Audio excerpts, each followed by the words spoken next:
নমস্কার। আমি আজকে শুরু করতে চলেছি সুনীল গঙ্গোপাধ্যায়ের লেখা একটি বড় গল্প, নদীর ওপার। তাহলে চলুন শুরু করা যাক। আর যদি আমার গল্প পড়া আপনাদের ভালো লেগে থাকে তাহলে আমার চ্যানেলটা অবশ্যই সাবস্ক্রাইব করতে ভুলবেন না। সবাই ভালো থাকবেন আর একটা লাইক করে দেবেন। আর এই বড় গল্পটি প্রাপ্তবয়স্কদের জন্য।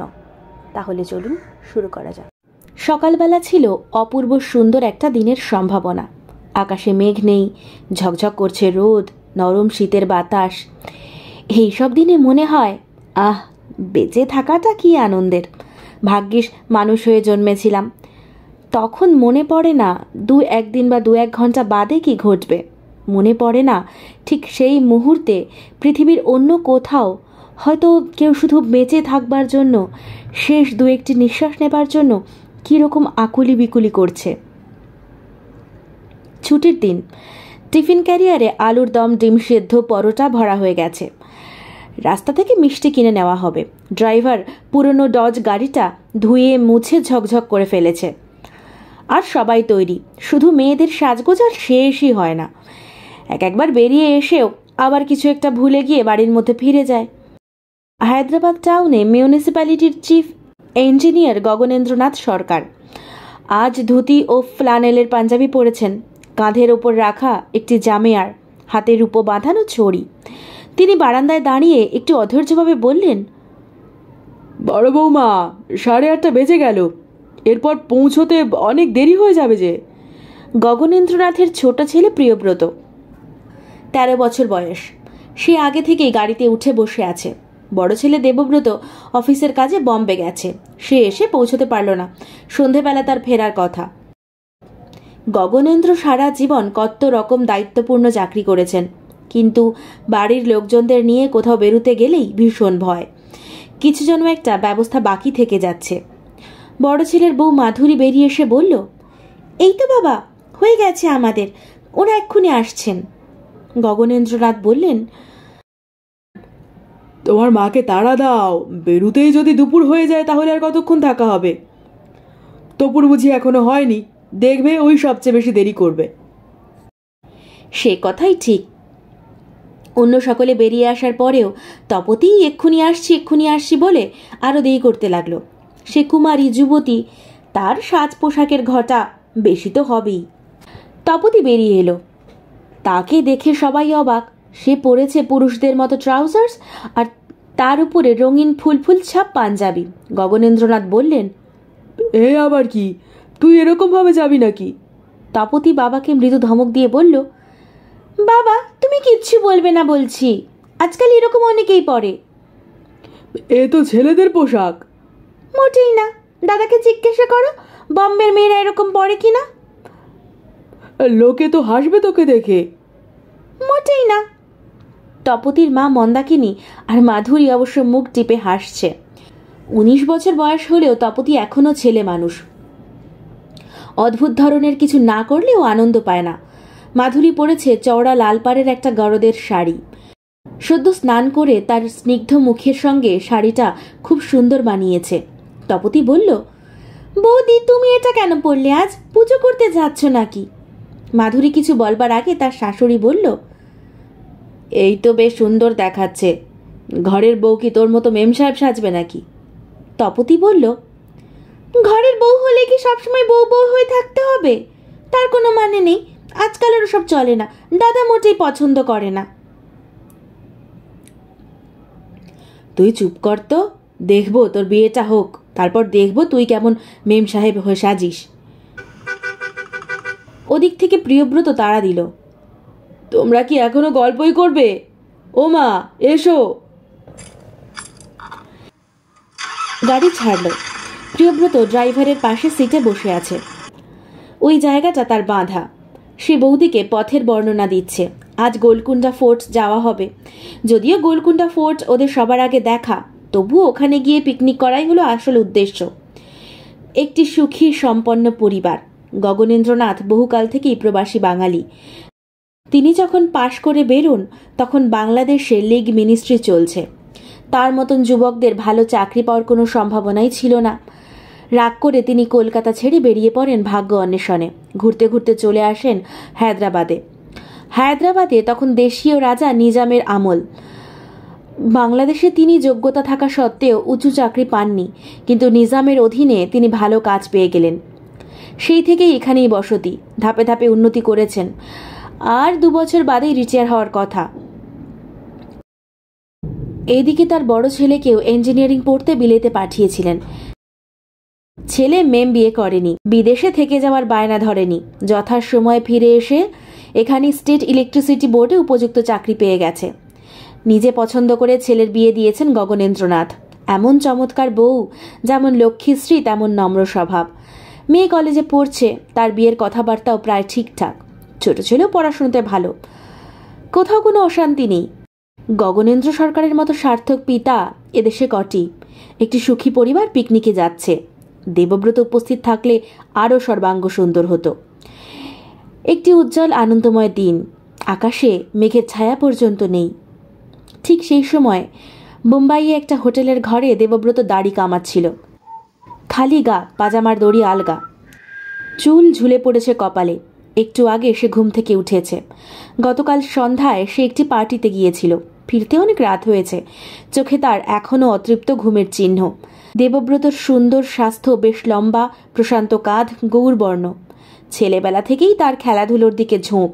ছাত্র বয়সে ভালো ক্রিকেট খেলত, এখনও টেনিস খেলার অভ্যেস রেখেছে।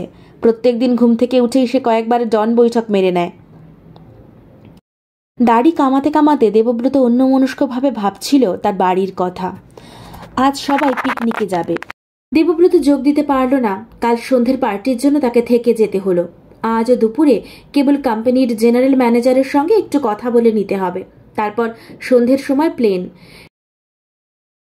7:30টার সময় সে বাড়ি পৌঁছে যাবে। ততক্ষণ কি ওরা পিকনিক করে ফিরবে? দেবব্রতর ফর্সা মুখে দাড়ি কামাবার পর একটা নীলচে আভা পড়ে। আয়নার সামনে দাঁড়িয়ে সে ঠোঁট উল্টে চিবুকে হাত ঘষে দেখল। তারপর স্নান করতে ঢুকল বাথরুমে। আজ ছুটির দিন, আজ তার বেশিক্ষণ বিছানায় শুয়ে শুয়ে আলস্য করার কথা। দেবব্রতর চোখের সামনে ভেসে উঠল মাধুরীর মুখখানা, তার টুসটুসে ঠোঁট। কাল রাতে সে বাড়ি ফিরতে পারেনি বলে মাধুরী নিশ্চয়ই খুব অভিমান করেছে। একটু রাগ করলে মাধুরীকে আরো সুন্দর দেখায়। মাধুরী এমনিতে খুব শান্ত, কখনো উঁচু গলায় কথা বলে না, কিন্তু সে রেগে গেলে কিরকম তেজি হয়ে যায়। সে পরিচয় শুধু দেবব্রত জানে। বিয়ে হয়েছে 4 বছর, কিন্তু দেবব্রত মাধুরীকে খুব বেশি সময় কাছে পায়নি। চাকরি পাওয়ার পরই দেবব্রতকে কানপুরে বেশ কিছুদিন থাকতে হয়েছিল ট্রেনিংয়ের জন্য। মাধুরীর বাবা মারা যাওয়ার আগে যখন খুব অসুখে ভুগছিলেন, তখন মাধুরীকে বাপের বাড়িতে গিয়ে থাকতে হয়েছিল 2 মাস। তাছাড়াও দেবব্রতকে প্রায় অফিসের কাজে বাইরে যেতে হয়। ট্যুর থেকে ফিরে প্রত্যেকবার মাধুরীকে তার নতুন বলে মনে হয়। স্নান করে বেরিয়ে দেবব্রত সারা গায়ে পাউডার ছড়ালো। এখন সে সম্পূর্ণ উলঙ্গ। হোটেলের একলা ঘরে এই অবস্থা থাকতে তার দ্বিধা হয় না। এই অভ্যেসটি রপ্ত করেছে সে বিলেত থেকে। দরজায় ঠকঠক শব্দ হতেই দেবব্রত বলল, 1 মিনিট। দ্রুত পোশাক পরে নিয়ে দেবব্রত দরজা খুলল। বেয়ারা ব্রেকফাস্ট নিয়ে দাঁড়িয়ে, ফলের রস, 2টি ডিমের পোচ, সেঁকা পাউরুটি, মাখন, কলা আর কফি। বেশ তৃপ্তি করে খাবার খেয়ে দেবব্রত হোটেলের ঘর থেকে বেরুলো। আবার সঙ্গে সঙ্গে ফিরে এসে সুটকেস থেকে টাকা পয়সাগুলো সব বার করে পকেটে ভরল। তারপর নিচে নেমে এসে হোটেল কাউন্টারে চাবি জমা দিয়ে বলল, আমি আজ বিকেল 6টার সময় চলে যাব, তার আগে আমার বিল তৈরি রাখবেন। দেবব্রত যখন চার্চ গেটে এসে পৌঁছল, তখন তাকে দেখে মনে হয় একটি পরিতৃপ্ত সুখী যুবা। তার চেহারা ও স্বাস্থ্য সুন্দর, জীবনে প্রতিষ্ঠিত, এবং সে পেয়েছে একটি শান্তিময় সংসার। খুব আরাম করে সিগারেট টানতে টানতে দেবব্রত একটি ট্যাক্সির জন্য অপেক্ষায় দাঁড়ালো। একটি পারিবারিক গল্পের নায়ক হিসেবে দেবব্রতকে বেশ চমৎকার মানায়। সে দেখতে সুন্দর এবং জীবনে প্রতিষ্ঠিত। সে একটি সংসারে সুখ আনতে পারে, আবার ভাঙনও ধরিয়ে দিতে পারে। সুখ ও আনন্দের একটা ভারসাম্য আছে। সামান্য সূক্ষ্ম পরিবর্তনই সে ভারসাম্য নষ্ট করে দেয়। যেমন এখানে দেবব্রত দাঁড়িয়ে, ওদিকে মোটর গাড়ি করে তার পরিবারের অন্যান্যরা পিকনিকে যাচ্ছে। এই দৃশ্যের মধ্যে কোনো খুঁত নেই। হঠাৎ একটু ভারসাম্য চলে গেলে? দেবব্রত এখন এই রাস্তার উপরেই দাঁড়িয়ে থাক, আমরা পিকনিক যাত্রীদের দেখি। গোলকুন্ডা দুর্গ বেশি দূরে নয়, মিনিট 20 মধ্যেই ওরা পৌঁছে গেল। আওরঙ্গজেবের আমল থেকে পরিত্যক্ত এই দুর্গ আজও প্রচুর দর্শক আকর্ষণ করে। ছুটির দিন বলে বেশ ভিড়। গগনেন্দ্র দুর্গের প্রবেশপথের কাছেই একটা চত্বরে জায়গা বেছে নিল বসবার জন্য। ভিড়ের মধ্যে যাবে না। ড্রাইভার জিনিসপত্র নামালো। কিন্তু প্রিয়ব্রত আর তপতি শুধু এক জায়গায় বসে থাকতে চায় না। তারা সবাই ছোটাছুটি করবে, ঢুকবে সেই ঘরে যেখানে হাততালি দিলে ওপরে প্রতিধ্বনি হয়। সিঁড়ি গুনে গুনে উঠবে পাহাড়ের চূড়ায়, দুর্গের মূল অংশে। মাধুরী যেতে চাইল না। ভক্তিমতী বউ হিসেবে তার উচিত শ্বশুর শাশুড়ির কাছাকাছি থাকা। প্রিয়ব্রত সে কথা শুনল না। জোর করে মাধুরীর হাত ধরে টানতে টানতে বলল, না বৌদি, তোমাকে যেতেই হবে, শিগগিরই এসো বলছি। মাধুরী বলল, আমি আবার গিয়ে কি করব? আমি তো একবার দেখেছি। তা হোক, আমাদের সঙ্গে এসো। মাধুরীর শাশুড়ি মন্দাকিনী বললেন, বৌমা যাও না, যখন বলছে ওরা। এই তোরা কিন্তু তাড়াতাড়ি ফিরবি। শ্বশুর শাশুড়ির কাছ থেকে খানিকটা দূরে এসেই মাধুরী চঞ্চলা যুবতী হয়ে গেল। তার বয়স সবে মাত্র 21। এই বয়সে অনেক মেয়ে কুমারী থাকে। মাধুরী পাল্লা দিয়ে ছুটতে লাগলো ওদের সঙ্গে। সিঁড়ি দিয়ে অর্ধেকটা পাহাড়ে ওঠার পর হাঁপিয়ে গেল তিনজনেই। তারপর সিঁড়ির একটা পাশেই খোপ মতো একটা জায়গায় বিশ্রাম নেওয়ার জন্য সকলে বসল, যেখানে একসময় বর্ষা বন্দুক হাতে সিপাহীরা পাহারা দিত। প্রিয়ব্রত বলল, ইস, বাদাম কিনে আনলে হতো। বৌদি, পয়সা দাও না। মাধুরী বলল, পয়সা কোথায় পাবো? আমি তো ব্যাগই আনিনি। তুমি বড্ড কিপটে হয়ে যাচ্ছ আজকাল। এখন আর বাদাম খেতে হবে না। নিচে কি চমৎকার ঝালচানা বিক্রি হচ্ছে। তপতি বলল, আমার ব্যাগটা বাড়িতে ফেলে এসেছি। প্রিয়ব্রত তক্ষুনি নেমে পড়ল। আমি নিচ থেকে আসছি। কথাটা বলেই প্রিয়ব্রত ছুটতে শুরু করেছে। মাধুরী ডাকল, এই প্রিয়, যাস না, বাবা বকুনি দেবেন কিন্তু। কে কার কথা শোনে। প্রিয়ব্রত তখন অনেকটা নেমে গেছে। মাধুরী আর তপতি অগত্যা পা ঝুলিয়ে বসে গল্প করতে লাগলো। কিন্তু দুজন সুন্দরী যুবতীকে প্রকাশ্য জায়গায় বসে গল্প করার সুযোগ আমাদের সমাজ দেয় না। সিঁড়ি দিয়ে ওঠানামা করছে যত মানুষ ওদের দিকে তাকিয়ে দেখছে। অসংখ্য কৌতূহলী চোখ, নানা মন্তব্য। কয়েকটি বাঙালি ছেলে ওদের অবাঙালি মনে করে বাংলায় কদর চুক্তি করে চলে গেল। আর কয়েকটি হায়দ্রাবাদী যুবক থমকে দাঁড়িয়ে গেল ওদের কাছাকাছি, পরস্পরের গা ঠেলাঠেলি করে নানা রকম অসভ্য ইঙ্গিত করতে করতে।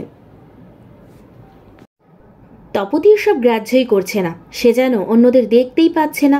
এই ভঙ্গিতে গল্প করে যেতে লাগলো। মাধুরীর খুব অস্বস্তি হচ্ছে, একটু একটু ভয়ও পাচ্ছে। একবার সে তপতিকে বলল, চলো না আমরা নিচে নেমে যাই। তপতি সে কথায় ভ্রুক্ষেপ করল না। যুবকগুলি আরও কাছে এগিয়ে এলো। অসভ্যের মতন একেবারে ওদের গা ঘেঁষে দাঁড়ালো, অথচ ওদের সঙ্গে সরাসরি কথা বলবার সাহস নেই।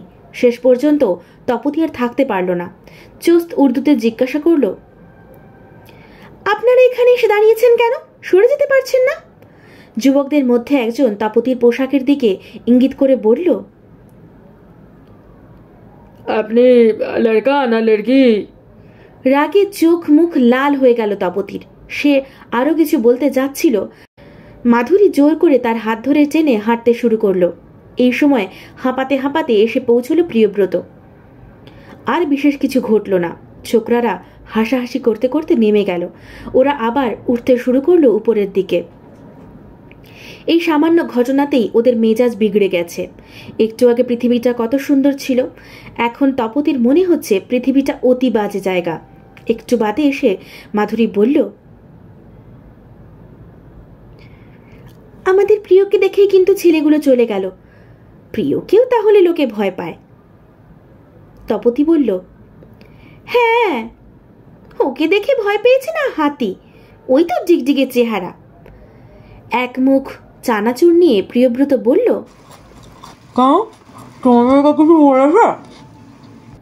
ওপরে ওঠার পর মেজাজটা আবার একটু একটু করে ভালো হতে লাগলো। ছোট্ট পাহাড়, তবুও ওপর থেকে বহু দূরের প্রান্তর পর্যন্ত দেখা যায়। আকাশ যেন অনেকটা কাছে। একসঙ্গে এতখানি আকাশ ও এতখানি পৃথিবী দেখলে মনটা একটু উদাস হয়ে যায়। মানুষ এজন্যই পাহাড়ে আসে। দুর্গের চূড়ায় ওরা অনেকটা সময় কাটালো। প্রিয়ব্রত তো নামতেই চায় না। মাধুরী তাড়া দিতে লাগলো। শেষ পর্যন্ত ওরা এলো দুর্গের শেষ ঘরটিতে। এই ঘরের একটা দেওয়ালে একখণ্ড বড় পাথর চাপা দেওয়া আছে। প্রিয়ব্রত জিজ্ঞাসা করলো, বৌদি, ওই পাথরটার পেছনে কি আছে জানো তো? কি? ওর পেছনে একটা মস্ত বড় সুড়ঙ্গ আছে। আগেকার রাজারা শেষ পর্যন্ত যুদ্ধে হেরে গেলে ওই সুড়ঙ্গ দিয়ে পালিয়ে যেতেন। এটা এখান থেকে আরম্ভ হয়ে একদম নদীর ধার পর্যন্ত গিয়ে শেষ হয়েছে। কি অন্ধকার! তাই বুঝি? ঢুকে দেখেছিস? এটার মধ্যে কেউ ঢোকে না। এটার মধ্যে নাকি দুটো মস্ত বড় অজগর সাপ আছে। একবার এক সাহেব ঢুকেছিল, তারপর তাকে আর খুঁজে পাওয়া যায়নি। সেজন্যই তো পাথর দিয়ে বন্ধ করে দিয়েছে এখন। দাদা যখন কলেজে পড়তো তখন দাদা একবার ঢুকতে চেয়েছিল। তোর মনে আছে দিদি? তপতি বলল, দাদার সবটাতেই বাড়াবাড়ি। প্রিয়ব্রত আবার দাদার বিষম ভক্ত। সে জোর দিয়ে বলল, দাদা ঢুকলে ঠিক বেরিয়ে আসতো। দাদার মতন সাহস কারণ নেই। দেবব্রত প্রসঙ্গে মাধুরী একটু অন্যমনস্ক হয়ে গেল, দু এক মুহূর্ত মাত্র। তারপরই সে প্রিয়ব্রতকে রাগাবার জন্য বলল, ইস, তোর দাদার কত সাহস আমার জানতে বাকি নেই। ইঁদুর দেখলে ভয় পায়। মোটেই না। নিচে নেমে দেখা গেল গগনেন্দ্র ইতিমধ্যে আর একজোড়া প্রৌঢ় মারাঠি দম্পতির সঙ্গে খুব ভাব জমিয়ে ফেলেছেন। মন্দাকিনী কিনেছেন 3খানা কার্পেটের আসন, 2খানা পাথরের বাটি। একজন কাঠের খেলনাওয়ালা তার সামনে খুব ঝুলোঝুলি করছে। তিনি কিছুতেই কিনবেন না। খাওয়া দাওয়া শেষ করে ওরা গাড়ি নিয়ে আবার বেরিয়ে পড়লেন। যাওয়া হলো সেকেন্দ্রাবাদ পর্যন্ত। পথে কোথাও কোথাও নামা ও মেয়েদের জিনিসপত্র কেনাকাটাতে বিকেল গড়িয়ে গেল। বাড়ি ফিরতে ফিরতে সন্ধে। তখন হোসেন সাগর আর ওসমান সাগরের শেষ সূর্যের লাল আভা ছড়িয়ে পড়েছে। বাড়ি ফিরতেই দেবব্রতকে নিয়ে আসার জন্য গাড়ি পাঠিয়ে দেওয়া হলো এয়ারপোর্টে। একটু বাদেই দেবব্রতর বন্ধু জাফর এসে হাজির হলো। জিজ্ঞাসা করল, দেব এখনো আসেনি? জাফর হায়দ্রাবাদের নিজামের মন্ত্রী পরিবারের ছেলে। চেহারায় সম্ভ্রান্ত বংশের ছাপ। যেমন সুদর্শন তেমনি গুণবান। সে দেবব্রতর স্কুল জীবন থেকে বন্ধু। বাংলা সম্পর্কে তার আগ্রহও আছে। রবীন্দ্রনাথ পড়বে বলে ইদানিং বাংলা শিখতে শুরু করেছে। এ বাড়িতে এসে সে বাংলায় কথা বলার চেষ্টা করে। জাফর এলে এ বাড়িতে সবাই খুশি হয়। সে খুবই প্রাণবন্ত মানুষ। খুব ছোট বয়স থেকেই এ বাড়িতে আসছে বলে সবার সঙ্গেই তার ঘনিষ্ঠতা। বাড়ির মেয়েরাও নিঃসংকোচে তার সামনে আসে, গল্প করে। প্রিয়ব্রত সাড়ম্বরে তাকে শোনাতে লাগলো আজকের পিকনিকের কাহিনী। গগনেন্দ্র কিছুক্ষণ বসে জাফরের সঙ্গে রাজনীতি ও দেশের অবস্থা আলোচনা করলেন। তপতি আসতেই জাফর জিজ্ঞাসা করলেন, কি হবে নাকি এক বাজি চেজ? এইটুকু বয়সেই তপতি বেশ ভালো দাবা খেলে। এ বাড়িতে দাবা খেলার খুব চলন আছে। এমনকি প্রিয়ব্রত অনেকটা খেলতে শিখেছে। তবে সবচেয়ে ভালো খেলে মাধুরী। তার ধৈর্য বেশি। সে চট করে ভুল চাল দেয় না কখনো। জাফরও এ খেলায় দুর্ধর্ষ। জাফর মিনিট 20 মধ্যে তপতিকে মাত করে দিল। মাধুরী তাকে চা ও জলখাবার দিতে এলে জাফর বলল, আরে বহু, তোমার দেখাই পাচ্ছি না, খেলা হবে একটু? মাধুরী হেসে বলল, আমার এখন সময় নেই। সন্ধেবেলা বুঝি দাবা খেলতে বসে? জাফর বলল, বুঝেছি, হাজব্যান্ড আসছে তো স্পেশাল সব খাবার তৈয়ার হচ্ছে না? আপনিও রাত্রিরে এখানে খেয়ে যান না? আনইনভাইটেড কেন খাবো? একদিন ইনভাইট করে খাওয়ান। ইনভাইটের বাংলাটা কি হবে? Invite, let me see. বলবেন না, জানি, আমন্ত্রণ। আমন্ত্রণ তাও হয়, আমরা মুখে বলি নেমন্তন্ন। তা কবে নিমন্ত্রণ করছেন? তপতি একটু ভুল চাল দেওয়ায় মাধুরী বলল, কি করছো? ঘোড়াটা যাবে যে। তপতি হাসতে হাসতে বলল, তাহলে তুমিই খেলো না বাবা। মাধুরী বলল, আমি পারবো না, এক্ষুনি মা ডাকবেন। কথা বলতে বলতেই মাধুরী একটু উদ্বিগ্নভাবে দেওয়াল ঘড়ির দিকে তাকালো। 8:30 বাজে। দেবব্রত কেন এখনো এলো না? প্লেন তো অনেকক্ষণ আগে পৌঁছে যাবার কথা। জাফর সেটা লক্ষ্য করে বলল, প্লেনে লেট হতে পারে, এক বাজিম খেলতে বসুন না, the time will pass quickly. জাফরের পীড়াপিড়িতে মাধুরীকে বসতেই হলো শেষ পর্যন্ত। তপতি আর প্রিয়ব্রত পাশে বসে দেখছে। সত্যিকারের একটা প্রতিযোগিতা। এখন দাবা খেলাটা শুধু সময় কাটাবার জন্য খেলে না, রীতিমতন আর্টের পর্যায়ে উঠে গেছে। যেন রাজা, মন্ত্রী, অশ্বগজ, পদাতিক দিয়ে দুদিকের দুটি সংসার। সামান্য একটু ভুল চাল হলেই সংসার ভেঙে যাবে। মাধুরী খেলার সময় সাধারণত কথা বলে না, অন্য কোনো দিকে মন দিতে চায় না, শুধু এই চকটিই দেখে। কিন্তু আজ সে বারবার ঘড়ি দেখছে, মাঝে মাঝে উৎকর্ণ হয়ে শোনবার চেষ্টা করছে গাড়ির আওয়াজ। বাড়ি ফেরার পর থেকেই আজ তার মন চঞ্চল হয়ে আছে। প্রায় 15 মিনিট দুপক্ষই চুপচাপ থাকার পর মাধুরী তার একটি নৌকা ঠেলে দিল এ প্রান্ত থেকে ও প্রান্তে। তপতি পর্যন্ত আঁতকে উঠল। বৌদি, কি করলে? জাফর মাধুরীকে বলল, চাল ফেরত নেবেন? মাধুরী মুখ তুলে বলল, কেন? জাফর তার মন্ত্রীকে 3 ঘর এগিয়ে দিয়ে বলল, মাত, বুঝেছি, আজ আপনার দিমাগ ঠিক নেই। আর নদিন আমি হেরে যাই, আজ আপনি এত সহজে। বাইরে গাড়ির শব্দ হলো। সবাই খেলা ছেড়ে বেরিয়ে এলো ঘর থেকে। গাড়িতে ড্রাইভার একা। গগনেন্দ্র ব্যগ্রভাবে জিজ্ঞাসা করলেন, প্লেন আসেনি? ড্রাইভার ঘাড় নাড়ল। প্লেন এসেছে, কিন্তু দেবব্রত ফেরেনি। গগনেন্দ্রের কপালে চিন্তার সিঁড়ি পড়ল। অস্ফুটভাবে বললেন, আজও এলো না, কোনো খবরও দিল না। দেবব্রত সেদিন বা তার পরের দিনও ফিরল না। কোনো রকম কোনো খবরও এলো না তার কাছ থেকে। দেবব্রতর অফিসেও কোনো সন্ধান নেই। 2 দিন অপেক্ষা করার পর গগনেন্দ্র নিজেই গেলেন বোম্বাইতে। হোটেলে দেবব্রতর জিনিসপত্র সবই পড়ে আছে। 2 দিন আগে সে সকালবেলা বেরিয়ে সন্ধ্যাবেলা আসবে বলে আর ফেরেনি। সমস্ত হাসপাতাল ও থানায়ও খোঁজ খবর নেওয়া হলো। এমনকি মর্গে গিয়ে বহু পচা গলা মৃতদেহ দেখলেন গগনেন্দ্রনাথ, কিন্তু দেবব্রত কোথাও নেই। গগনেন্দ্র শক্ত চরিত্রের মানুষ। অজ্ঞান হয়ে গেলেন না বা ভেঙে পড়লেন না। তিনি ধরেই নিলেন তার ছেলে হঠাৎ কোনো কাজে কোথাও গেছে, খবর দেওয়ার সময় পায়নি। কি এমন কাজ হতে পারে তা অবশ্য বোঝার উপায় নেই। এবং যদিও দেবব্রত সারা জীবনে কখনো এরকমভাবে বিনা খবরে কোথাও যায়নি, তবুও মানুষের জীবনে তো নিত্য নতুন ঘটনা ঘটতেই পারে। বোম্বাইয়ে গগনেন্দ্রনাথের পরিচিত ব্যক্তির সংখ্যা কম নয়। তারা অনুসন্ধানে যথাযথ সাহায্য করেছিলেন। কেউ কেউ বললেন, হয়তো কোনো কারণে দেবব্রতর স্মৃতি নষ্ট হয়ে যেতে পারে। কিন্তু এটা এমনই গল্পের মতন ঘটনা যে গগনেন্দ্র বিশ্বাস করতে পারলেন না।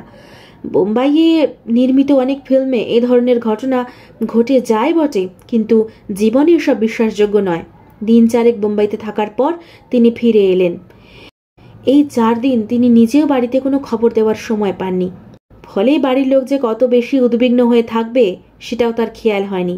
ফিরে এসে যখন তিনি বুঝতে পারলেন, তখন তিনি ভাবলেন যে তিনি নিজে যেমন বোম্বাইতে নানা কাজে ব্যস্ত থেকে খবর দেওয়ার সময় পাননি, দেবব্রতও নিশ্চয়ই সেরকম কোনো ব্যাপারে ব্যস্ত রয়েছে, হয়তো কোনো বিপন্ন বন্ধুকে সাহায্য করবার জন্য।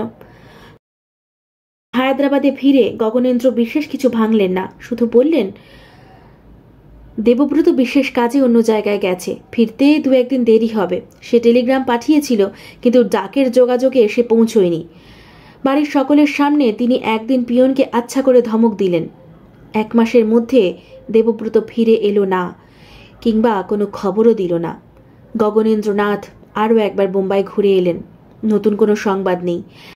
1 মাস আগে একদিন সকালবেলা গগনেন্দ্রনাথের একজন পরিচিত ব্যক্তি দেবব্রতকে চার্চ গেটের কাছে রাস্তার উপর দাঁড়িয়ে থাকতে দেখেছিলেন। 2-1টা কথাও বলেছিলেন। দেবব্রত তখন খুবই স্বাভাবিক এবং উৎফুল্ল ছিল। তারপর কেউ তাকে দেখেনি, সে যেন পাতলা হাওয়ার মতো অদৃশ্য হয়ে গেছে। হায়দ্রাবাদের চৌধুরী পরিবারের দৃশ্যটি এখন কীরকম? সবাই আছে, শুধু দেবব্রত নেই। দেবব্রত তো প্রায়ই থাকে না, মাঝখানে বেশ কিছুদিন বিলেতে গিয়েছিল কিংবা কানপুরের ট্রেনিংয়ে, কিন্তু তখন তার চিঠি আসতো, এখন চিঠি আসে না।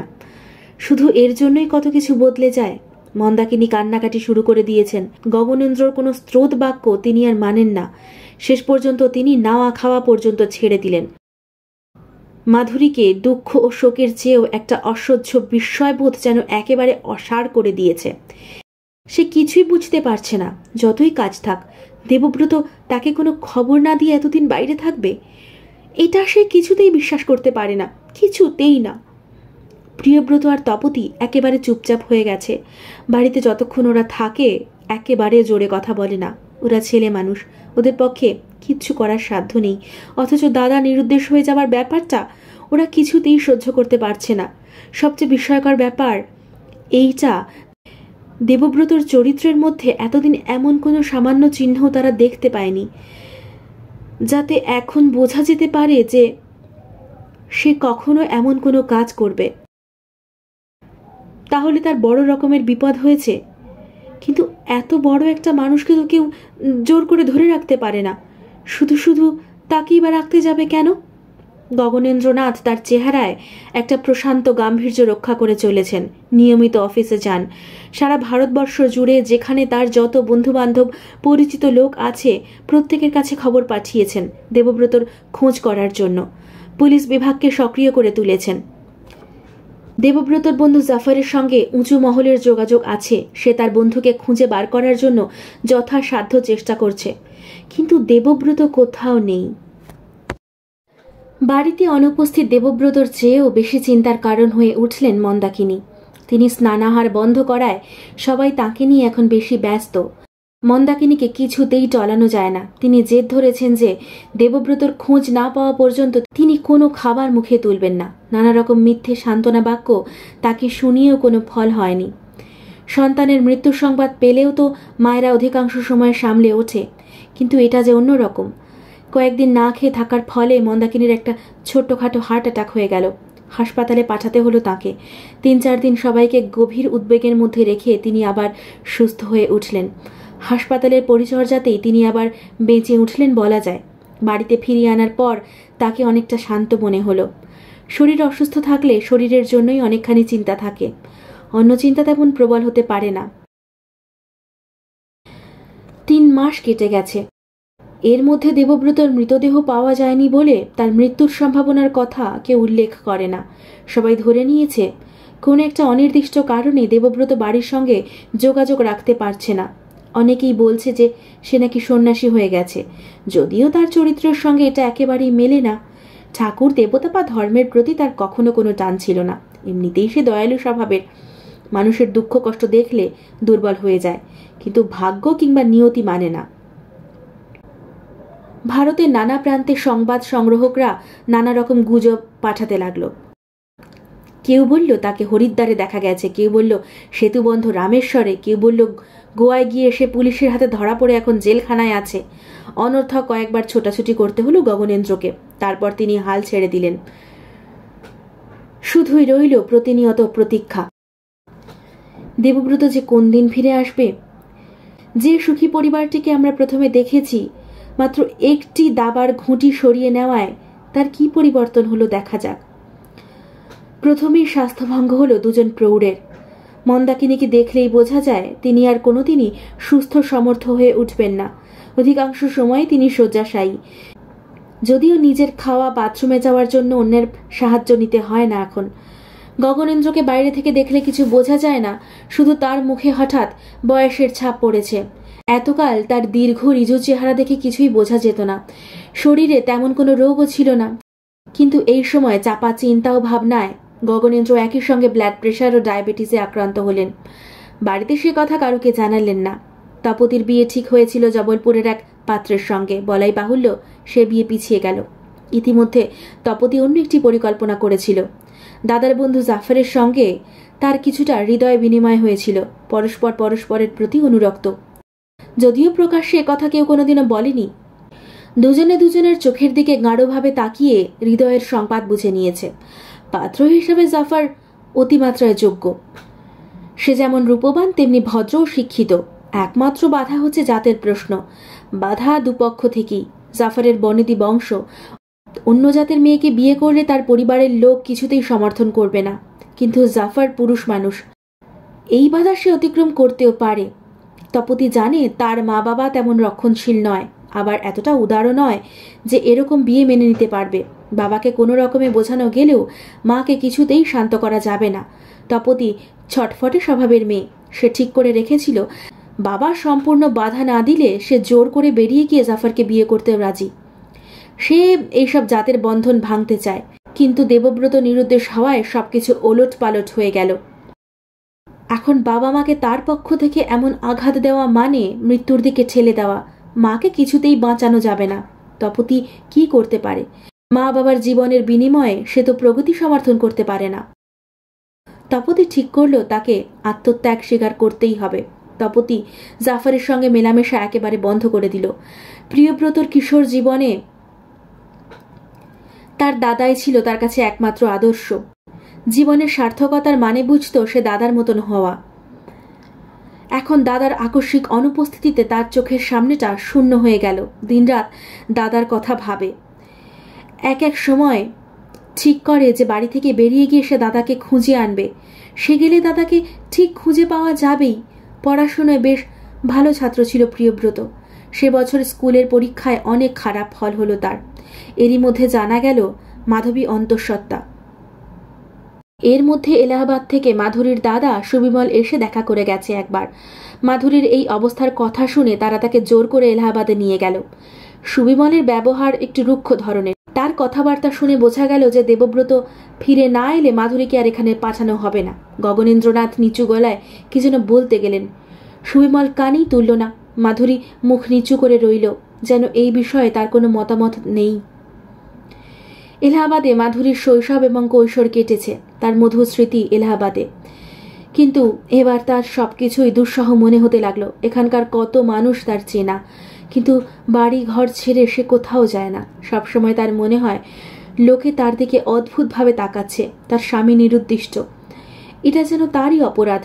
শ্বশুরবাড়ি থাকার সময় যে দুঃখটা সে সকলের সঙ্গে ভাগ করে নিতে পারত, তাকে আলাদাভাবে সান্ত্বনা দেওয়ার কোনো প্রয়োজন ছিল না। কিন্তু এখানে সকলে তাকে সান্ত্বনা জানাতে আসে। এইটা যেন এতটাই ফাঁপা ও অর্থহীন যে তার কানে না লেগে পারে না। কেউ কেউ আবার দেবব্রতর চরিত্র নিয়ে সন্দেহ প্রকাশ করে। এটা আরও অসহ্য। মাধুরীর বাবা বেঁচে নেই। তার 3 দাদা ছড়িয়ে আছে ভারতবর্ষের 3 প্রান্তে। এক দিদি বিয়ের পর থেকেই স্বামীর সঙ্গে থাকে আফ্রিকায়। সুবিমল আর তার স্ত্রী দুজনেই এখানকার কলেজে পড়ায় এবং ক্লাব ও রাজনীতি নিয়ে খুব ব্যস্ত। বাড়িতে কথা বলার মধ্যে আছে শুধু তার মা। মা শুধু তার নিজের ভাগ্যকেই দোষ দেন। কত দেখে শুনে গুণবান জামাই এনেছিলেন। সেই জামাইয়ের যে এরকম হবে কে জানত? এরকম মানে কিরকম সেটাই সে বুঝে উঠতে পারে না। মাধুরীর সন্তান জন্মাবার দিন 2 আগে একটা চিঠি এলো তার নামে। চিঠিখানায় কোনো ঠিকানা নেই। ডাকঘরের ছাপ আছে আলমোড়া। একটা খুব পুরনো হলদেটে কাগজে বড় বড় অক্ষরে লেখা, মাধুরী, আমি সন্ন্যাসব্রত অবলম্বন করেছি। সংসারে আর আমার মন নেই। কয়েকটা প্রশ্নের উত্তর না পাওয়া পর্যন্ত আমি ফিরব না। তোমরা সুখে থেকো। নবজাতককে আমার আশীর্বাদ দিও। ইতি দেবব্রত। চিঠিখানা পড়ে মাধুরী একটা দীর্ঘশ্বাস ফেলল। মাধুরীর শরীর তখন পাষাণ ভার। শুয়ে আছে বিছানায়। চিঠিখানা আসায় একটুও চাঞ্চল্য এলো না। ঠোঁটের কোণায় একটু ক্লিষ্ট হাসি ফুটে উঠল। শান্ত স্বভাবের মেয়ে হলেও মাধুরী খুব বুদ্ধিমতী। এ চিঠি যে দেবব্রত লেখেনি এ কথা বুঝতে তার মুহূর্তেও দেরি হলো না। হাতের লেখা গোপন করবার জন্য বড় বড় অক্ষরে লেখা হয়েছে। এই সংকটজনক সময় মাধুরীর মনে খানিকটা শান্তি ফিরিয়ে আনবে বলে এটা লিখেছে কেউ। তার যে সন্তান জন্মাবে তার বাবা যে বেঁচে আছে এটুকু জানাও তো বিরাট সান্ত্বনা। কে লিখেছে ওই চিঠি? মাধুরী অনুমান করল প্রিয়ব্রতর কিংবা জাফরের। প্রিয়ব্রতর ছেলে মানুষী বুদ্ধিতে একথা মনে লাগা সম্ভব, কিংবা জাফর। দেবব্রতকে সে সত্যিই ভালোবাসে। এমনও হতে পারে জাফরের পরিকল্পনায় প্রিয়ব্রতকে দিয়ে লেখানো হয়েছে, তারপর অন্য কারুকে দিয়ে আলমোড়া থেকে পোস্ট করানো। এটা এমন কিছু অসম্ভব ব্যাপার নয়। চিঠিখানা নিয়ে কি করবে, তাই নিয়ে মাধুরী 2-1 মুহূর্ত ভাবল। বাড়ির অন্য কারুকে কি দেখানো উচিত? যদি তারা বিশ্বাস করে বসে, দাদা নিশ্চয়ই আলমোড়ায় গিয়ে খোঁজ খবর করার চেষ্টা করবে। শুধু টাকা পয়সা নষ্ট। এর আগেও এরকম হয়েছে কয়েকবার। অন্য কোনো মেয়ে হলে নিশ্চয়ই একবার অন্তত সন্দেহের দোলায় দুলত। হতেও তো পারে চিঠিখানা সত্যি দেবব্রত লিখেছে। মাধুরী কিন্তু এরকম দুর্বলতাকে মনে একটুও স্থান দিল না। সে জানে, একমাত্র সেই জানে দেবব্রত তাকে কোন ভাষায় চিঠি লিখবে। দ্বিধা না করে মাধুরী চিঠিখানা ছিঁড়ে ফেলল কুচি কুচি করে। অন্য কারুর চোখে পড়ার দরকার নেই। যথাসময়ে মাধুরী একটি পুত্র সন্তান জন্ম দিল। ফুটফুটে সুন্দর চেহারা, তবে তার ওজন মাত্র 5 পাউন্ড। সুবিমল মন্তব্য করলেন, তাতে কি হয়েছে? জন্মের সময় নেপোলিয়ানও ওইটুকুনি ছিল। আগের রাত্রে গগনেন্দ্র এসেছেন প্রিয়ব্রতকে সঙ্গে নিয়ে। গগনেন্দ্র গিনি দিয়ে নাতির মুখ দেখলেন, অনেকক্ষণ চেয়ে রইলেন শিশুটির দিকে। তার চোখ দিয়ে জল গড়িয়ে এলো। একটি শিশু এসেছে এই পৃথিবীতে, তার জন্য কেউ প্রাণ খুলে আনন্দ করতে পারছে না। মাধুরী হাসপাতাল থেকে বাড়ি ফেরার পর গগনেন্দ্র ফিরে গেলেন হায়দ্রাবাদে। প্রিয়ব্রত থেকে গেল। পরীক্ষা হয়ে গেছে, তার স্কুল ছুটি। সে সব সময় বৌদির কাছাকাছি থাকে, বাচ্চাটাকে হাসাবার চেষ্টা করে। ডিকশনারি দেখে 110টা নামের লিস্ট বানিয়েছে বাচ্চাটার জন্য। কোনোটাই মাধুরীর পছন্দ হচ্ছে না। মাসখানেকের মধ্যে বাচ্চাটা এত প্রাণচঞ্চল দেখাতে লাগলো যে প্রিয়ব্রত আর মাধুরী ওকে নিয়েই ব্যস্ত থাকে সারাক্ষণ। দেবব্রতর অনুপস্থিতির কালো ছায়াটা এখন আর চোখে পড়ে না। মাধুরী প্রিয়ব্রতকে সেই চিঠিটার কথাও বলেনি, যদিও প্রিয়ব্রতর উৎসুক মুখ দেখে তার মনের বিশ্বাসটাই দৃঢ় হয়েছে যে প্রিয়ব্রত ওই চিঠির কথা জানে। সে নিজেই একবার বলেছিল, বৌদি যে যাই বলুক, আমার দৃঢ় বিশ্বাস দাদা বেঁচে আছে, ঠিক বেঁচে আছে। মাধুরী হেসে বলেছিল, ঠিক আছে, তুই একটু বড় হ, তারপর তো দাদাকে খুঁজে আনিস। আনবই তো, তুমি দেখো দাদা যেখানেই থাক, আমি একদিন ঠিক তোমার সামনে এনে হাজির করব। তোর দাদা যদি না আসতে চায়, তাও নিয়ে আসবি। তার মানে? মাধুরী আর কিছু বলেনি। বাচ্চাটার ডাক নাম দিয়েছে শুনটি সোনা। ওই নামে ডাকলে সে জুলু জুলু চোখ করে তাকায় আর ফোকলা দাঁতে হাসে। মাথায় বেশি চুল নেই, ছোট চোখ দুটি বেশ টানা টানা। গায়ের রঙের লালচে ভাবটা কেটে গিয়ে ফর্সা রং বেরিয়ে এসেছে। কেউ কেউ বলে দেবব্রতর মতো দেখতে হয়েছে, কেউ কেউ বলে অবিকল মাধুরীর মতন। প্রিয়ব্রতর দৃঢ় ধারণা তার দাদার সঙ্গে শুনটি সোনার মিল বেশি। মাধুরী হাঁটা চলা শুরু করার পর প্রিয়ব্রতর সঙ্গে মাঝে মাঝে বাগানে বেড়াতে যায়। তাদের বাড়ির সামনেই ছোট্ট একখানা বাগান আছে। বেশ শীত, দুজনের গায়েই ভালো করে শাল জড়ানো। মাধুরীর কোলে বাচ্চাটা, গরম জামায় মোড়া, শিরশির করছে হাওয়া। এক্ষুনি বিকেল শেষ হবে। প্রিয়ব্রত অনেক কথা বলে যাচ্ছিল। মাধুরী বাধা দিয়ে বলল, তোর তো এবার স্কুল খুলবে, তোকে তো চলে যেতে হবে। আমি এই শনিবার চলে যাব। আবার কবে তোর সঙ্গে দেখা হবে কে জানে। মাঝে মাঝে আসবি তো? একলা আসতে পারবি? প্রিয়ব্রত অবাক হয়ে জিজ্ঞাসা করল, তুমি যাবে না? মাধুরী অন্যমনস্ক বলল, আমি? আমার কি আর যাওয়া হবে? বাহ, 4-5 মাস বাদেই তোমাকে আসতে হবে। আমি গিয়ে কি করব বলতো?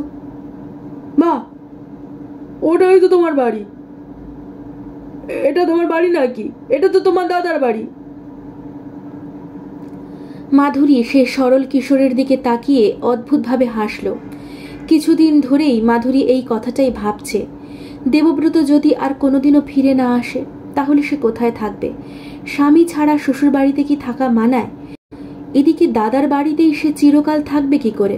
দাদা কোনোদিনও আপত্তি করবে না, কিন্তু তাছাড়া এখন সে আর একা নয়। এখন তার ছেলেকে মানুষ করে তোলার দায়িত্ব আছে। মাধুরী খুব ভালোভাবেই জানে তার শ্বশুর গগনেন্দ্রনাথ তাকে হায়দ্রাবাদে নিয়ে যেতে চাইবেনি।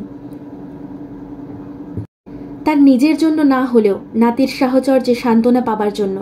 কিন্তু প্রশ্ন হচ্ছে, মাধুরীর পক্ষে ঠিক কোথায় থাকা উচিত? সে দেখেছে অল্প বয়সী বিধবারা শ্বশুরবাড়িতে না থেকে বাপের বাড়িতেই থাকে। যদিও মাধুরী বিধবা নয়, কিন্তু সে জানে না সে বিধবা কিনা। সে মাছ মাংস খায়, রঙিন শাড়ি পরে। এর চেয়ে বিধবা হলেই তার অবস্থা অনেক সরল হতো। মাধুরী বুঝতেও পারে না কার সঙ্গে এই বিষয়ে সে আলোচনা করবে। প্রিয়ব্রত বড্ডই ছেলে মানুষ, সে কি এসব বুঝবে? প্রিয়ব্রত যাবার আগের দিন সন্ধ্যাবেলা দোতলার বারান্দায় বসে মাধুরী তার ছেলেকে ফিডিং বটলে দুধ খাওয়াচ্ছিল। মাধুরীর মা আর প্রিয়ব্রত সেখানে রয়েছে। মাধুরীর মা শোনাচ্ছিলেন ভাওয়াল সন্ন্যাসীর কাহিনী। এমন সময় শুনতি সোনা দুবার হেঁচকি তুলে তার চোখ বিস্ফারিত করলো। তার হাত পা যেন বেঁকে যাচ্ছে, কাঁদবার চেষ্টা করেও কাঁদতে পারছে না। কি হলো বলে মাধুরীর মা ছুটে এলেন। বাচ্চাটাকে ছোঁ মেরে কোল থেকে নিয়ে পিঠে চাপড় মারতে লাগলেন। দম আটকে গেছে গো, বিষম খেয়েছে। মাধুরী উঠে দাঁড়িয়ে বিদ্যুতের মতন প্রিয়ব্রতর দিকে ঘুরল। ডাক্তার, শিগগির! মা বললেন, ডাক্তার ডাকতে হবে না, এক্ষুনি সেরে যাবে, বাচ্চাদের এরকম হয়। মাধুরী সে কথায় ভ্রুক্ষেপ করল না, আবার প্রিয়ব্রতকে বলল, শিগগির ডাক্তার ডাক। প্রিয়ব্রতর শুধু গায়ে গেঞ্জি ছিল, সেই অবস্থাতেই সে দৌড় দিয়ে সিঁড়ি দিয়ে নামলো। কাছেই একজন ডাক্তার থাকেন, এই পরিবারের খুব চেনা। প্রিয়ব্রত যখন ডাক্তার সাক্সেনাকে ডেকে নিয়ে এলো, তখন মাধুরী তার ছেলেকে কোলে শুয়ে পাথরের মূর্তির মতো বসে আছে। তার মা গরম জলের সেক দিচ্ছেন শিশুটির পায়ে। কোথাও কোনো শব্দ নেই। ডাক্তার সাক্সেনা দু এক পলক থমকে দাঁড়ালেন। মা ও ছেলেকে দেখলেন একসঙ্গে, একটা দীর্ঘ নিঃশ্বাস ফেললেন। তারপর একটু এগিয়ে গিয়ে হাঁটু মুড়ে বসে ছেলের গায়ে হাত দিলেন, কিন্তু তাকিয়ে আছেন মাধুরীর চোখের দিকে। মাধুরী কোনো প্রশ্নই করল না। ডাক্তার তখন মাধুরীর মায়ের দিকে ফিরে বললেন, জন্ম থেকেই ওর স্বাস্থ্য খারাপ ছিল, চেষ্টা করে ওকে বাঁচানো যেত না, অনেকক্ষণ আগে মারা গেছে। জোর গলায় কান্না শোনা গেল মাধুরীর মায়ের। প্রিয়ব্রত কান্না দমন করার জন্য ঠোঁটে ঠোঁট চাপল।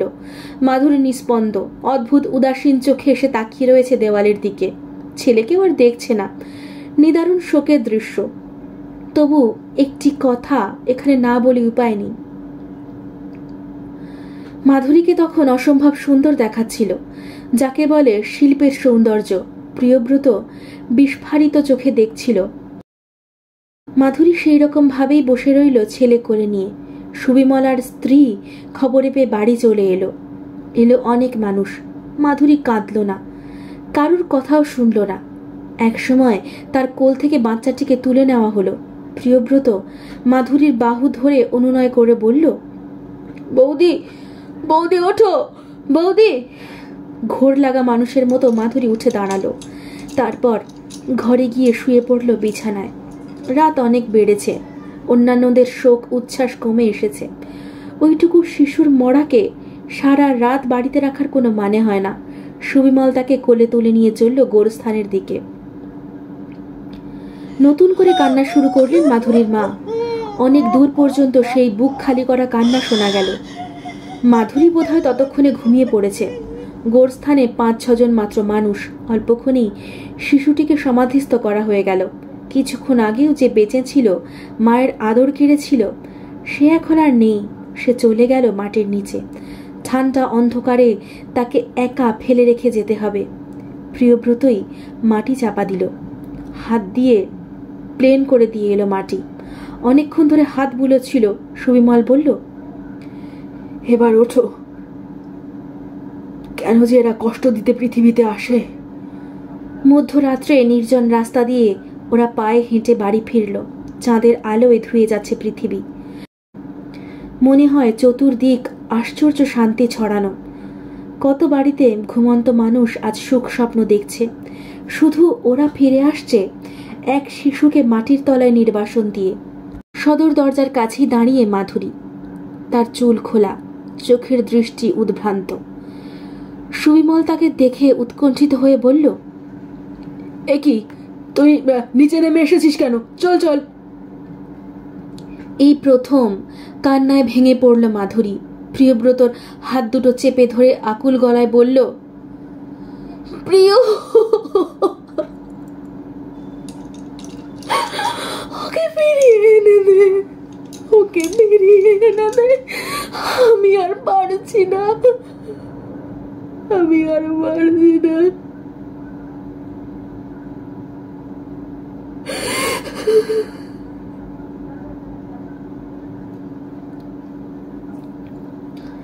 প্রিয়ব্রতর কিশোর হৃদয় দুলে দুলে উঠতে লাগলো। সে ঠিক বুঝতে পারল না বৌদি কাকে এনে দেবার কথা বলছে, তার স্বামীকে না তার সন্তানকে। শোক থেকে অসুখ, কঠিন অসুখে ভুগে ভুগে মাধুরী প্রায় মরতে বসেছিল, কিংবা নিজেই হয়তো সে মরতে চাইছিল। সে মৃত্যু বাসনা তার রোগকে আরো তীব্র করে তোলে। বেশ কিছুদিন সে সম্পূর্ণ শয্যাশায়ী, তার সোনার অঙ্গে কালি ধরেছে, খুব রোগা হয়ে গেছে, ছোট্ট হয়ে গেছে চেহারাটা, তাকে ভালো করে চেনাই যায় না। সে সময় গগনেন্দ্রনাথ আবার এলেন এলাহাবাদে। নিজের চোখে মাধুরীর অবস্থা দেখে কারুর কোনো যুক্তি পরামর্শ শুনলেন না, জোর করে তাকে নিয়ে এলেন হায়দ্রাবাদে। সুবিমলকে বললেন, আর কিছু না হোক, মেয়েটার অন্তত একটু হাওয়া বদলতে হবে, এখানে থাকলে নিশ্চিত মরে যাবে। মাধুরীর মাও শেষ পর্যন্ত আপত্তি করলেন না। তিনিও যেন আস্তে আস্তে তার মেয়ের জীবনের আশা ছেড়ে দিচ্ছিলেন এবং ধরে নিয়েছিলেন এসবই নিয়তি। অতখানি অসুস্থ অবস্থায় মাধুরীকে এক জায়গায় নিয়ে যাওয়া বেশ ঝুঁকিপূর্ণ ছিল।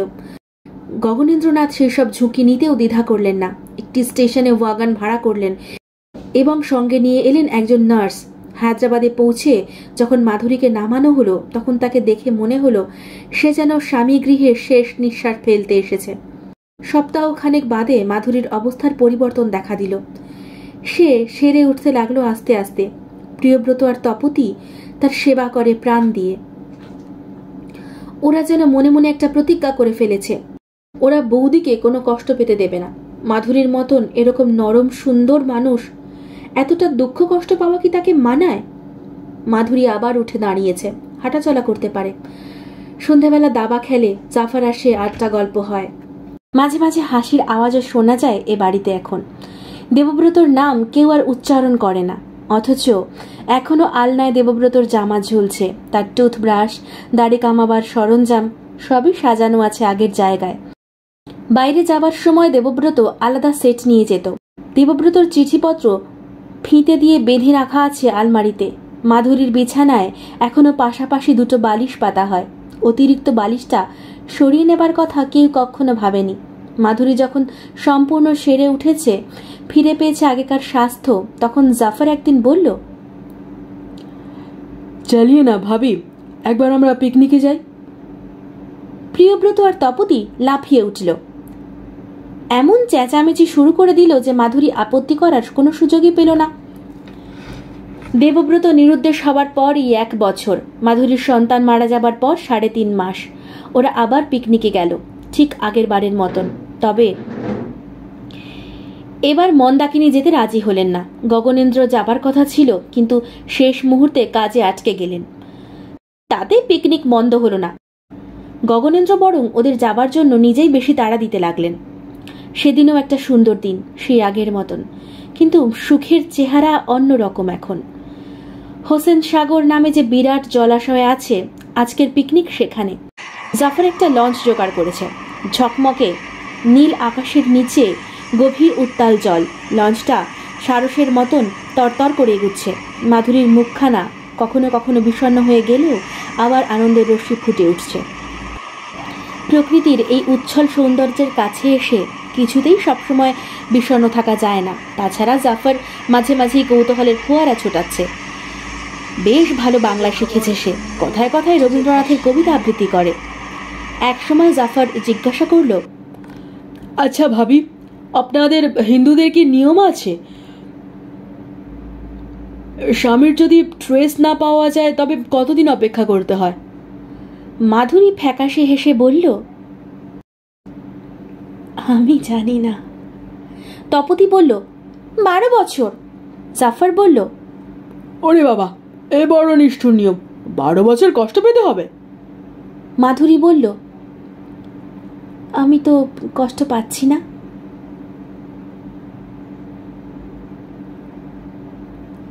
যদি মরে যায়, কেউ জানতে না পারে? প্রিয়ব্রত জোর গলায় বলল, দাদা মরেনি, কিছুতেই মরেনি। জাফর তার দিকে তাকিয়ে হেসে বলল, কথার কথা বলছি, যদি ধরো মানে যদি মরে যায়। তপতি বলল, সেটা জানতে পারলে কিছুই হবে না। দেবটা বাড্ডা নিমক হারাম। আরে বাবা, যদি মরেই গেলি একটা চিহ্ন রেখে যেতে পারলি না? প্রিয়ব্রত আবার বলল, দাদা মরেনি। জাফর তার কাঁধে হাত রেখে বলল, তুমি ঠিক বলেছো প্রিয়, আমারও তাই মনে হয়। আমার সবসময় মনে হয় তোমার দাদার সঙ্গে হঠাৎ করে কোনো না কোনো সময় দেখা হয়ে যাবে, এমনকি এক্ষুনিও দেখা হয়ে যেতে পারে। ওই যে নৌকাটাতে বসে আছে হয়তো, ওকে ঠিক দেবের মতন দেখতে না? ও কি দেব হতে পারে না? সবাই সঙ্গে সঙ্গে ঘাড় ঘুরিয়ে উদ্গ্রীব হয়ে সেদিকে দেখল। কাছেই একটা নৌকায় একজন যুবক ওদের দিকে পিছন ফিরে বসে আখ চিবোচ্ছে আর ছিবড়েগুলো ছুঁড়ে ছুঁড়ে জলে ফেলছে। প্রিয়ব্রত বলল, যা, আমার দাদার মাথায় মোটে অত কম চুল না, ওর তো প্রায় টাক পড়ে গেছে। মানুষ তো বদলে যায়। তপতি বলল, দাদা এখানে এসেও আমাদের সঙ্গে দেখা না করে দূরে থাকবে, তা কখনো হয়? কেনই বা এরকম করবে? জাফর বলল, কিন্তু এইরকম হঠাৎ আবার দেবের সঙ্গে দেখা হয়ে গেলে দারুণ ব্যাপার হতো, তাই না? প্রিয়ব্রত বলল, দাদাকে যখন আবার দেখব তখন আমি যে কি করব। মাধুরী আস্তে আস্তে বলল, ওরকম ঘটনা নভেল নাটকেই হয়।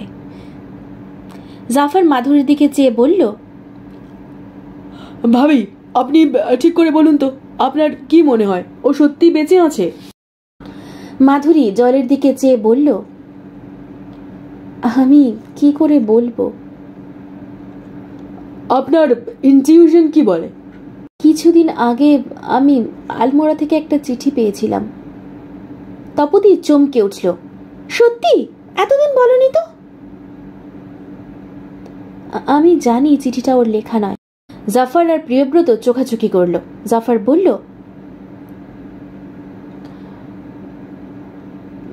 এখন আর গোপন করার দরকার নেই, ওটা প্রিয়ব্রত লিখেছে, আমি ওকে লিখতে বলেছিলাম। আমি জানতাম। প্রিয়ব্রত একটু অপ্রস্তুতভাবে বলল, বৌদি, ওই চিঠিটা লেখা কি আমার অন্যায় হয়েছিল? না, আমি ঠিক বুঝেছিলাম। জাফর আবার বলল, ভাবি, আপনি সত্যি করে বলুন না, আপনার কি ধারণা?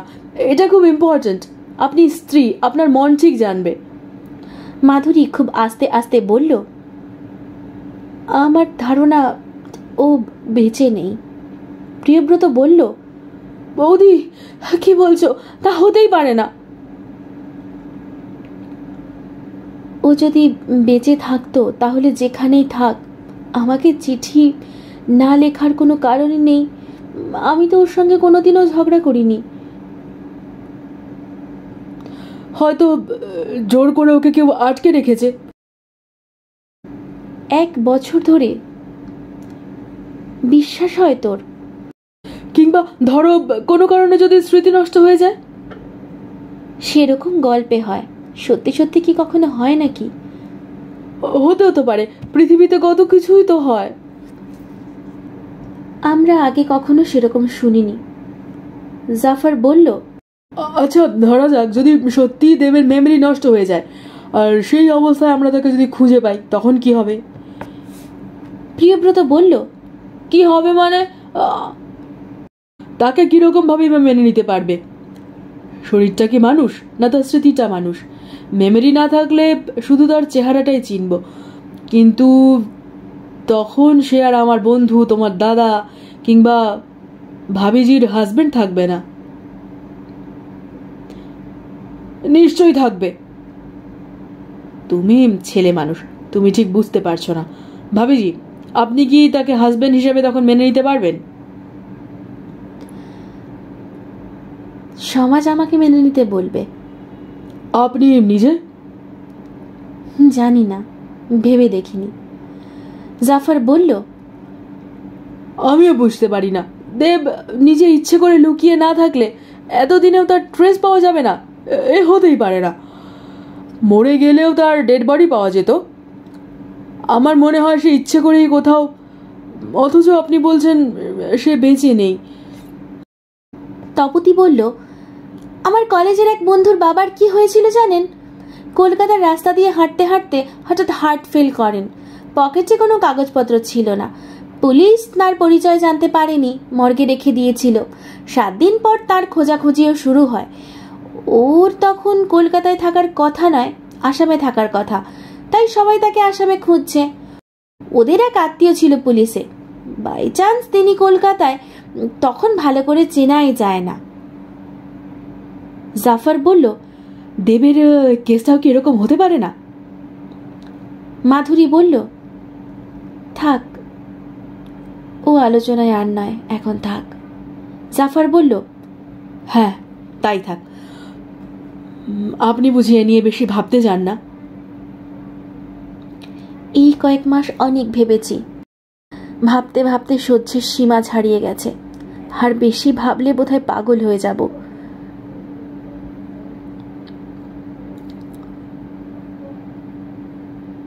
মনটাকে অন্যদিকে ঘুরিয়ে দিন, একটা গান করুন না। আমি? না, এখন গান আসবে না। ভাবি, আপনি একসময় কিন্তু ভালো গান করতেন, আমি শুনেছি। আপনি যদি আবার গান বাজনার চর্চা শুরু করেন, মনটা ভালো থাকবে। আচ্ছা। আমার প্রাণের পরে চলে গেল বসন্তে বাতাসটুকুর মতো, সে যে ছুঁয়ে গেল, নুয়ে গেল রে। ফুল ফুটিয়ে গেল শত শত, সে চলে গেল, বলে গেল না। আপনি একটা গান করুন না। আমার গলায় সুর নেই। মির্জা গালিবের একটা গাজল শুনবেন? আপনি তো উর্দু বোঝেন। একটু একটু। कोई आँख नहीं बती ने हम दिगार से, है हर एक फरद। মানে বুঝলেন তো?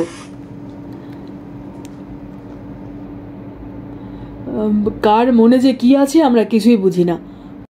পৃথিবীর সব মানুষই যেন বইয়ের না পড়া পাতা। প্রিয়ব্রত বলল, বাহ, চমৎকার, আর একটা বলুন। জাফর আরো কয়েকটা গজল শোনালো।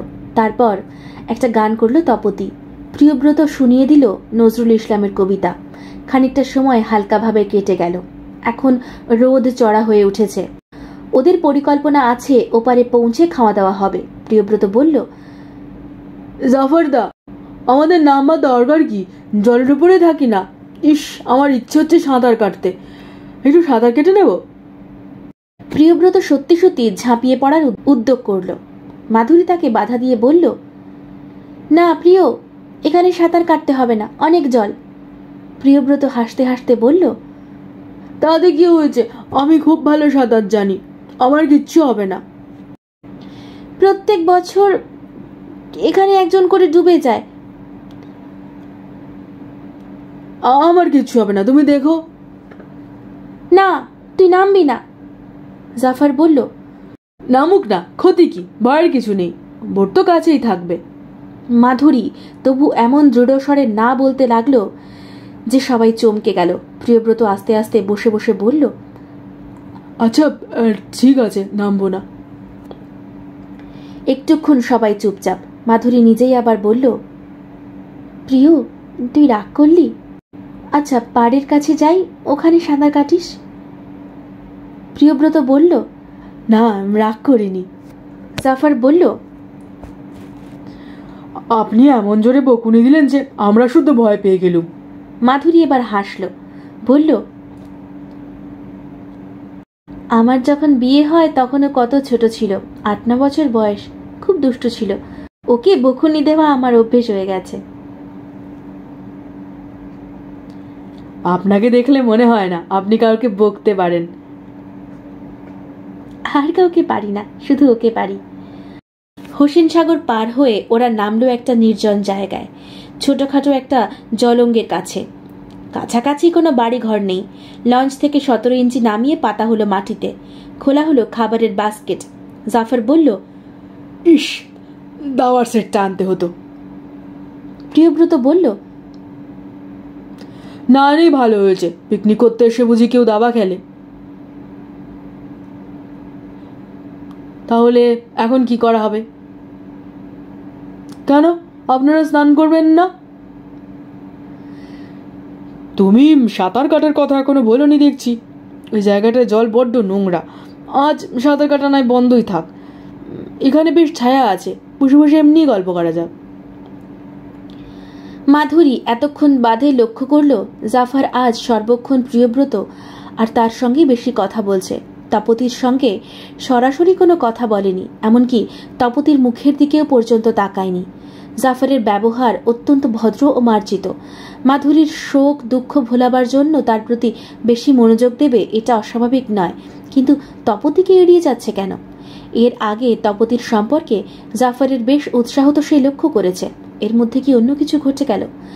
জাফর কথায় কথায় জানালো যে শিগগিরই একটা স্কলারশিপ নিয়ে বিলেতে চলে যাচ্ছে। কথাটা শুনে তপতি চমকে উঠে একবার জাফরের দিকে তাকিয়ে চোখ নামিয়ে নিল। মাধুরীও অবাক হলো। ইংরেজ জাতি সম্পর্কে জাফরের মনোভাব এতকাল বিরূপ ছিল, ইউরোপীয় সভ্যতার প্রতি কোনো মোহই ছিল না।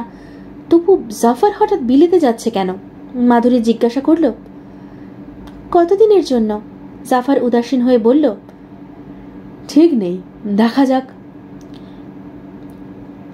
বিলেতে থাকতে আপনার ভালো লাগবে? আস্তে আস্তে মানিয়ে নেব। মাধুরী চুপ করে গেল। তপতি আঙুল দিয়ে 17 ইঞ্চির উপর দাগ কাটছে। প্রিয়ব্রত একটু দূরে দাঁড়িয়ে গাছ থেকে ফুল পাড়বার চেষ্টা করছে। জাফর একটা সিগারেট ধরালো, খুনুইয়ে হেলান দিয়ে শুয়ে দূরের দিকে তাকিয়ে বলল, দেব যদি এখানে থাকতো, আমি তাহলে বিলেত যেতাম না। অনেকটা দেবের জন্যই আমাকে যেতে হচ্ছে। মাধুরী এই কথার অর্থটা পুরোপুরি বুঝল না, খানিকটা যেন আভাস পেল, কিন্তু কোনো প্রশ্ন করল না। তপতি উঠে চলে গেল প্রিয়ব্রতর কাছে। এরপর 4 বছর কেটে গেছে। গগনেন্দ্রনাথ চাকরি থেকে রিটায়ার করেছেন। প্রিয়ব্রত স্কুল ফাইনাল পাশ করেছে। বিয়ে হয়েছে তপতির। সে থাকে এখন জবলপুরে। আরও অনেক কিছু বদলেছে। সময়ের সঙ্গে সঙ্গে অনেক কিছুই অবধারিতভাবে বদলায়। দেবব্রতর অনস্তিত্ব এখন সহ্য হয়ে মেনে নেওয়া হয়েছে। দৈবাত বাড়িতে কোনো আত্মীয় স্বজন এলেই দেবব্রতর প্রসঙ্গ ওঠে, না হলে নিজেদের মধ্যে ও বিষয়ে তারা সাধারণত আলোচনা করে না। কখনো হয়তো প্রিয়ব্রত খাবার টেবিলে বলে ফেলে, দাদা নেই বলে এখন আর আমাদের বাড়িতে ঝাল রান্না হয় না। এরকম ঝাল ছাড়া মাংস দাদা মুখে তুলতে পারতো না। কিংবা দেবব্রতর ব্যবহৃত আলমারি টেবিলকে এখন ওরা দাদার টেবিল, দাদার আলমারি এসব বলে। এসব কথার মধ্যে বেদনাবোধ ছুঁয়ে থাকে না। কাগজের এক বিজ্ঞাপন দেখে জবলপুরের এক পাত্রর সঙ্গে তপতির বিয়ে ঠিক করলেন গগনেন্দ্রনাথ। তপতি কোনো আপত্তি করল না। আজকাল আর তার সাজ পোশাকের উগ্রতা নেই, বাড়ির বাইরে বেশিক্ষণ থাকে না, মায়ের সেবা করে। জাফর বিদেশে চলে গেছে। জবলপুরের পাত্রটি বেশ ভালো। ছেলেটির নাম পরিতোষ চৌধুরী, সরকারি হাসপাতালের ডাক্তার, উপযুক্ত বংশ। ছেলেটিকে দেখে গগনেন্দ্রনাথের খুবই পছন্দ হয়ে গেল, কিন্তু পাত্রের দাবি বড্ড বেশি। এত দিতে গেলে গগনেন্দ্রনাথের সঞ্চয়ের টাকার আর কিছুই থাকবে না। তবু তিনি দ্বিধা করলেন না। একটি মাত্র তার মেয়ে। তাছাড়া এই ছেলেটির সঙ্গে তার মেয়ের ঠিকুজি কুষ্ঠির অদ্ভুত একটা মিল দেখা গেছে। গগনেন্দ্রনাথ আগে এসব বেশি মানতেন না, কিন্তু এখন তিনি দুর্বল হয়ে পড়েছেন। মেয়ের কপালে যাতে কোনোদিনই দুর্ভাগ্য না আসে এ সম্পর্কে তিনি সাধ্য মতন ব্যবস্থা করে যেতে চান। খুব ধুমধাম করে বিয়ে হয়ে গেল তপতি। হায়দ্রাবাদের বহু গণ্যমান্য ব্যক্তি নিমন্ত্রণ খেয়ে গেলেন। সানাইতে বসন্ত বাহার বাজল, কিন্তু বিয়ের দিনটিতে দেবব্রতর কথা আবার নতুন করে মনে পড়ল সকলের। নতুন রকমের দুঃখ। বোনের বিয়েতে দেবব্রতরই সবকিছু করার কথা ছিল। তার এত আদরের বোন দেবব্রত থাকলে কতই না আনন্দ হই হই করত। সে নেই। গগনেন্দ্রনাথ খেটে মরছেন। বাইরের কোনো লোক জানল না। সেদিনও বাড়িতে অত আনন্দেও অত হইচইয়ের মধ্যেও একসময় এক ঘরে বাড়ির সবাই কিছুক্ষণ কেঁদে নিয়েছে। বিয়ের পর তপতী জবলপুরে চলে যাবার পর গগনেন্দ্রনাথ বুঝতে পারলেন তিনি একটা ভুল করেছেন। আর একটু চেষ্টা চরিত্র করে হায়দ্রাবাদেরই কোনো পাত্রর সঙ্গে তপতীর বিয়ে দিতে পারতেন, তাহলে অন্তত মেয়েকে চোখের দেখা দেখতেই পারতেন। দেখা যেত ইচ্ছে করলেই। মেয়ের বিয়ে দিয়ে তাকে পরের ঘরে পাঠাতেই হতো, কিন্তু এক শহরে তো শ্বশুরবাড়ি হতেই পারত। কেননা তপতী চলে যাবার পর যেন বাড়ি একেবারে অন্ধকার হয়ে গেল। দেবব্রতর অভাবের চেয়েও তপতীর অভাব আরও বেশি প্রকট। তপতী একাই যেন সারা বাড়ি ভরেছিল, এখন সব দিক থেকে শূন্য। সবচেয়ে বেশি কষ্ট পেতে লাগলেন মন্দাকিনী। অসুখে ভোগার পর থেকেই তিনি তপতীকে একেবারে আঁকড়ে ধরেছিলেন। এখন যেন তার আর বেঁচে থাকার কোনো মূল্যই রইল না। প্রথম কয়েক মাস তপতী ঘন ঘন বাপের বাড়িতে ঘুরে গেল, তারপর কমে গেল স্বাভাবিকভাবেই। পরি তো সেটা পছন্দ করে না। বিবাহিত জীবনে তপতীকে এমনিতেই অনেক বেশি সুখী মনে হয়। বাবা মায়ের দুর্বলতার জন্য তার সংসারে বিঘ্ন আনার কোনো যুক্তিই হয় না। গগনেন্দ্রনাথ তপতীকে আনবার জন্য পীড়াপিড়ি করেন না। মন্দাকিনী একা একা দুঃখ পান। হায়দ্রাবাদের বাঙালি সমাজটি খুব ছোট। প্রথম দিকে অনেক চেষ্টা করেও গগনেন্দ্র মেয়ের জন্য উপযুক্ত কোনো পাত্র খুঁজে পাননি। আরও কিছুদিন অপেক্ষা করলেও চলত। গগনেন্দ্র ব্যস্ত হয়েছিলেন। নিজে চাকরি থেকে রিটায়ার করার আগে মেয়েটার বিয়ে দিয়ে তিনি নির্ঝঞ্ঝাট হবেন। কিন্তু তপতীকে বিয়ে দিয়ে দূরে পাঠিয়ে দেওয়ার পর হায়দ্রাবাদ তার অসহ্য লাগতে লাগলো। এই শহর এখন তার কাছে নিষ্প্রাণ। তখন মনে পড়ল কলকাতার কথা। একসময় তিনি ভেবে রেখেছিলেন চাকরি জীবন শেষ হলে তিনি আবার সপরিবারে কলকাতায় ফিরে যাবেন। শেষ জীবনটা বাংলার বাতাসের নিঃশ্বাস নিয়েই কাটাবেন। কিন্তু দেবব্রত হায়দ্রাবাদে চাকরি পাওয়ায় সে পরিকল্পনা তিনি পরিত্যাগ করেছিলেন। ছেলে থাকলে তিনি আর অন্য জায়গায় যাবেন কি করে? যখন দেবব্রতই নেই, তার ফিরে আসার সম্ভাবনাও এখন আর মনে স্থান পায় না। তাহলে এখানে থেকে আর লাভ কি? দেবব্রতর বিয়ের ঠিক আগেই তিনি ভাড়া বাড়ি ছেড়ে এই বাড়িটি কিনেছিলেন। বাংলো ধরনের একতলা বাড়ি, ভারী সুন্দর। এখন আর এ বাড়িটিও ভালো লাগে না। রিটায়ার করার মাসখানেক আগে গগনেন্দ্র বাড়ির সকলকে নিয়ে কলকাতা থেকে বেরিয়ে এলেন। সঙ্গে নিয়ে গেলেন মাধুরীকেও। মাধুরী মাঝে একবার বাপের বাড়ি ঘুরেও এলো। তপতীর বিয়ের সময় সেই যে এসেছিল আর যায়নি। সে বুঝেছে তপতীর অভাবটা তার শ্বশুর এখন তাকে দিয়েই কিছুটা মেটাতে চান। সে এখন যেন এ বাড়ির পুত্রবধূ নয়, অনেকটা মেয়ের মতন। অনেককাল বাদে কলকাতায় এসে গগনেন্দ্রনাথের খুব ভালো লেগে গেল। পুরনো দিনের চেনা বন্ধু বান্ধব ও আত্মীয় স্বজনের সাথে গল্প করে বেশ আরাম হয়। প্রিয়ব্রত এর আগে কখনো কলকাতায় আসেনি। অনেক গল্প শুনেছে। তার দারুণ উৎসাহ। তার গোপন ইচ্ছে কলকাতায় এসে কলেজে পড়ার। ক্যালকাটা ইউনিভার্সিটি থেকে ডিগ্রি নেওয়ার দাম অনেক বেশি। গগনেন্দ্র মনস্থির করে ফেললেন। টালিগঞ্জের কাছে একটা ছোটখাটো বাড়ি বেশ পছন্দ হয়ে গেল। দরদাম করে ফিরে এলেন হায়দ্রাবাদে। এখানকার বাড়িটা বিক্রি করে দিলেন। রিটায়ার করার পর 1 মাসের মধ্যেই হায়দ্রাবাদের সঙ্গে সব সম্পর্ক ঘুচিয়ে চলে এলেন কলকাতায়। প্রিয়ব্রত ভর্তি হলো সেন্ট জেভিয়ার্স কলেজে। কলকাতায় এসে মেয়ের কথা ভেবে গগনেন্দ্রের আবার আফসোস হলো। আর কিছুদিন অপেক্ষা করলে কলকাতাতেই তপতীর বিয়ে দিতে পারতেন। কলকাতায় তো আর সুপাত্রের অভাব নেই। জবলপুরের জামাইয়ের সম্পর্কে তিনি খুব খুশি নন। তপতী অবশ্য চিঠিতে কোনো অভিযোগের কথা লেখে না, বরং অনেক উচ্ছ্বাসী থাকে। কিন্তু তিনি কানাঘুষে খবর পেয়েছেন পরিতোষের একটু চরিত্র দোষ আছে। বিয়ের ঠিক আগেই একজন নার্সের সঙ্গে তার নাম জড়িয়েছিল। পরিতোষের নামে একটা কেলেঙ্কারি ছড়িয়েছিল। তিনি তপতীকে চিঠি লিখেছেন, পরিতোষ কি কলকাতায় সে ডাক্তারি শুরু করতে পারে না? তার টালিগঞ্জের বাড়িতে জায়গা আছে। এর উত্তরে পরিতোষ নিজেই জানালো যে জবলপুরে তাদের 3 পুরুষের বাস। সেসব ছেড়ে কলকাতায় আসার কোনো প্রশ্নই ওঠে না। গগনেন্দ্র আর উচ্চবাচ্য করলেন না। টালিগঞ্জের বাড়িটা ছোট হলেও বেশ খোলামেলা। ট্রাম লাইন থেকে একটু দূরে নিরিবিলিতে। উপরে 3খানা ঘর, নিচে 2খানা। 1 ফালি উঠোন, 2টি বারান্দা, 3 তলাতেও একটা ঘর আছে। সেটি প্রিয়ব্রতর পড়ার ঘর। 1 তলায় একটি বৈঠকখানা, বাকিটা খালিই পড়ে থাকে। নতুন করে বাড়ি সাজানোর ফলে আর দেবব্রতর জামা আলনায় ঝোলে না, বাথরুমে তার টুথব্রাশ থাকে না।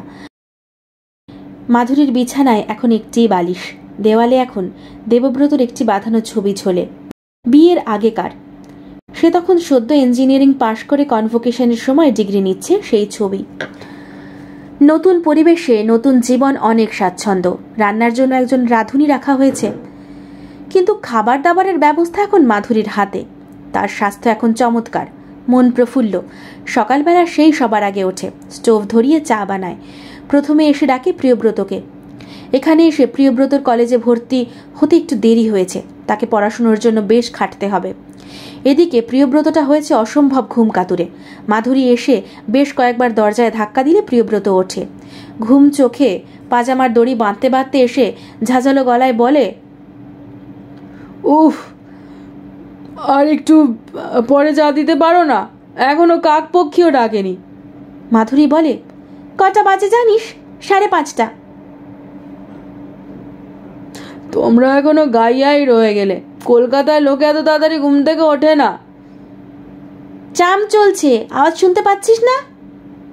চলুক, কলকাতার বেশিরভাগ মানুষ দেরি করে ঘুম থেকে ওঠে, সেটাই ফ্যাশন।